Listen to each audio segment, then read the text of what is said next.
World war 2 अगर जंग को स्ट्रेटजी के हवाले से, एक खेल के हवाले से, एक टैक्टिक्स के हवाले से और एक स्किल के हवाले से देखना हो तो आपको नॉर्थ अफ्रीका जाना पड़ेगा सेकंड वर्ल्ड वार में।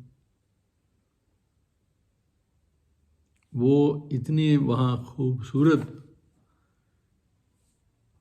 स्ट्रेटजी, स्किल, बहादुरी, ब्रेवरी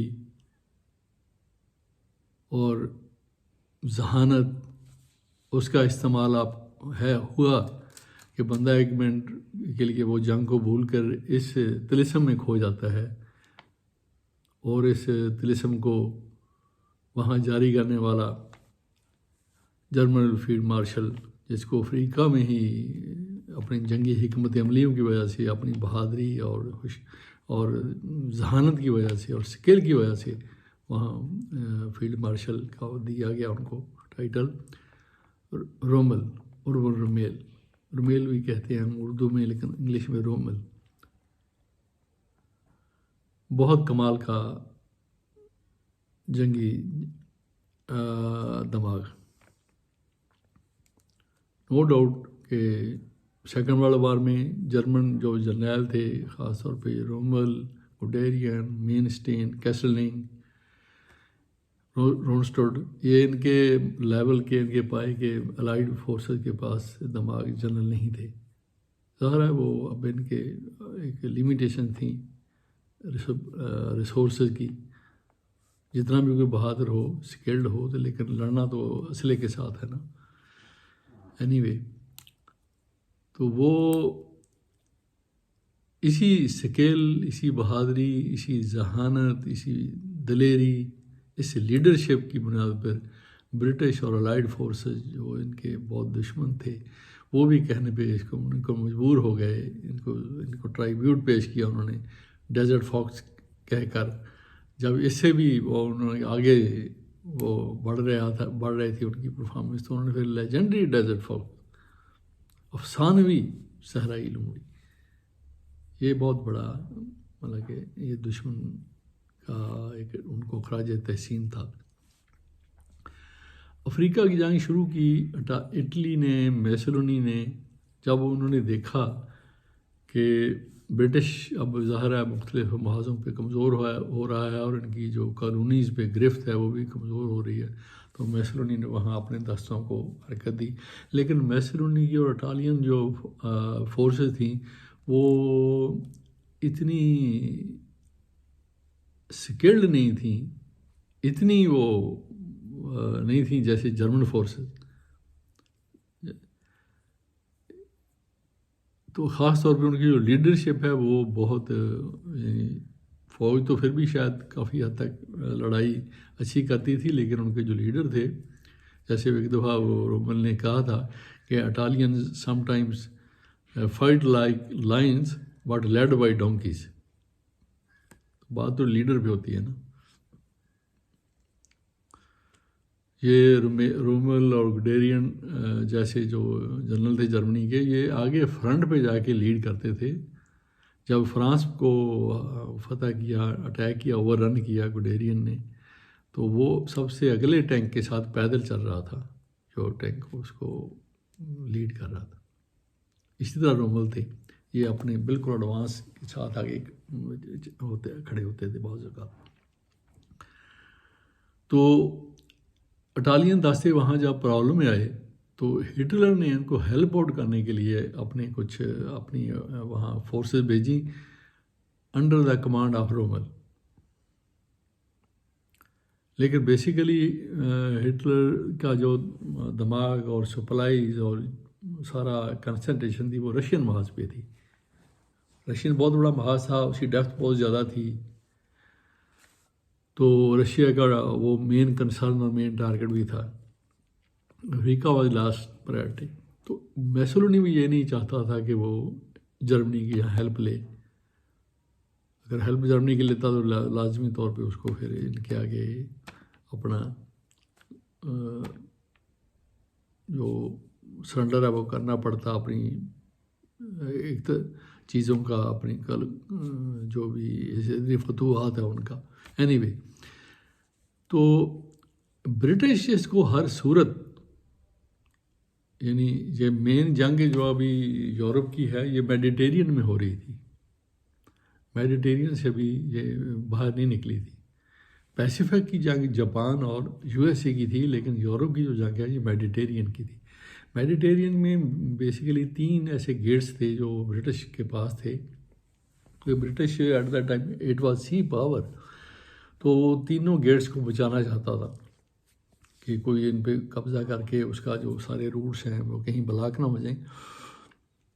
उसका ये सुएज़ कनाल है जो इसका ईस्टर्न गेट है, और सेंट्रल गेट है इसका माल्टा, और वेस्टर्न गेट है जब्राल्टर मेडिटेरियन पे। जब्राल्टर वही जगह है जहाँ तारिक बिन ज़ियाद ने जहाँ से वो उतरा था स्पेन के लिए। ये 3। अब अफ्रीका में इनकी एंट्री होती है, रोमेल की इटालियन फोर्सेस भी इसके साथ आ जाती हैं इनकी कमांड में,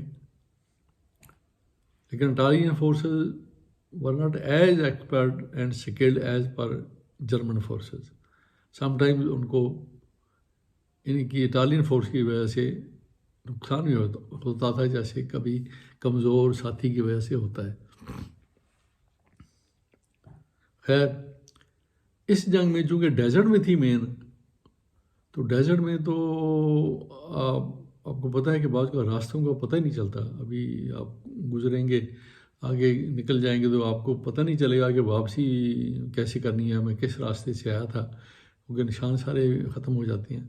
लेकिन ये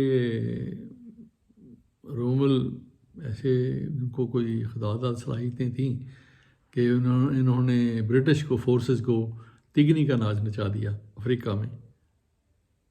और ये जो जर्मन फोर्सेस हैं वो सिर्फ ब्रिटिश को फेस नहीं कर रही थी, ब्रिटिश फोर्सेस थी वहाँ, ब्रिटिश डिवीज़न थे, इंडियन डिवीज़न थे, 4th and 5th डिवीज़न थे वो इंडियन थे, साउथ अफ्रीकन डिवीज़न थे, न्यूजीलैंड डिवीज़न थे, ऑस्ट्रेलियन डिवीज़न थे वहाँ फौज के, और अमेरिकन टैंक्स थे।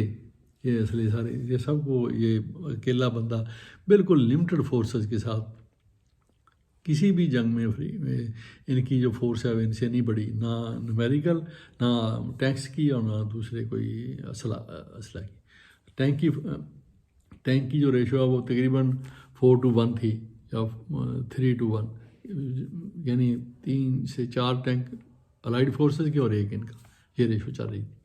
लेकिन इस बंदे ने जो कमाल, जिसको पूरी allied leadership, allied command sir पकड़ के बैठ जाती थी, इसके टैक्टिक्स पे, इसके स्किल्स पे और इसके मैनूवर पे पता नहीं चलता था कि अब नेक्स्ट अटैक और नेक्स्ट अपीयरेंस इसकी कहाँ होगी और कैसे करेगा। ये इसलिए उन्होंने डेजर्ट फोर्स का नाम दिया कि जैसे सहराई लोमड़ी का पता नहीं चलता कि किधर से निकलेगी, किधर को भागी, या किधर छुप गई, या किधर से वो फिर। तो इसी तरह ये रोमल के बारे में उनको कोई समझ नहीं आती थी। एक जंग में वो हैरान हो गए कि उनकी टैंक की फोर्सेस ज़्यादा थी, तो इनके पास टैंक्स भी कम थे, और जो एंटी टैंक गन्स हैं वो भी इतनी ज़्यादा नहीं थी। तो रोमेल ने एंटी एयरक्राफ्ट गन को बतौर एंटी टैंक गन्स इस्तेमाल किया। वो ज़ाहिर है एक बहुत कोई स्किल्ड दिमागी कर सकता था।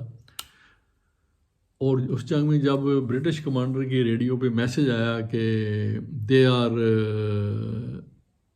Tearing my tanks to bits, and it was his last message, मेरे टैंकों को चीर फाड़ रहे हैं, उनके चेथड़े उड़ा रहे हैं। उनको समझ नहीं आती थी कि किन चीज़ों से वो हमें मार रहे हैं।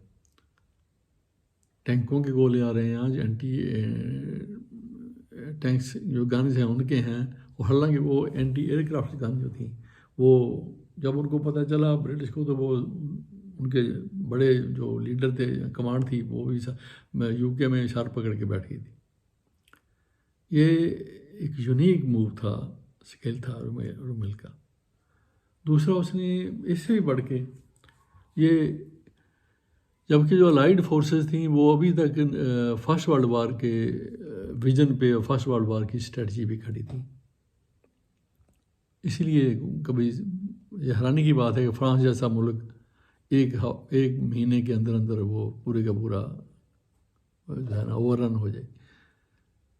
तो वो ओवररन करने वाले यही इनकी जो कमांड थी जर्मनी की, इनकी स्पीड, इनका स्किल, इनकी तो बहादुरी, इनकी लीडरशिप, इनका सरप्राइज। दूसरा रुमेल ने अफ्रीका में जो एंटी टैंक गन्स हैं ये आमतौर पर डिफेंस के तौर पे यूज़ होती हैं। इस बंदे ने एंटी टैंक गन को डिफेंस के साथ साथ इसको अटैक में भी इस्तेमाल किया। ये एक और इससे भी बढ़ के एक सरप्राइजिंग और एक बड़ी इनोवेशन थी और बड़ा यूनिक इसका मूव था।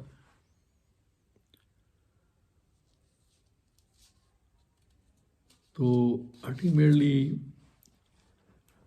चूँकि उधर ब्रिटिश जो रशियन फ्रंट था उस पर भी जर्मन पे बहुत प्रेशर आ रहा था सप्लाईज का और सारा, तो रोमेल की जो सप्लाईज हैं वो बिल्कुल ऑलमोस्ट कट ऑफ हो गई थी, असले एमुनिशन की भी और आर्मामेंट्स की भी और इवन फोर्सेस की भी उनकी परेड।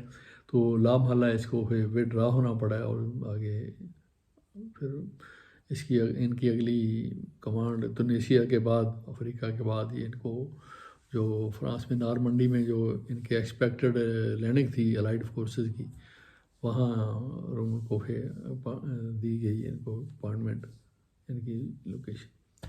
तो ये अफ्रीका का जंगी जो महाज था, जंगी फ्रंट नॉर्थ अफ्रीका का था। ये तमाम सेकंड वर्ल्ड वार की जितनी भी फ्रंट थे उनमें सबसे दिलचस्प था, अपने स्किल और मैनवर के हिसाब से और अपने जो जंगी हिकमत अमलियाँ होती हैं, जंगी जो स्किल होता है, जंगी विजन जो होता है, उसके हिसाब से ये कमाल का वर्ल्ड वार 2 का एक कमाल चैप्टर था। बहरहाल एनीवे, तो अल्लाह ताला सारी दुनिया में अमन कायम करे, हम तो यही दुआ करेंगे।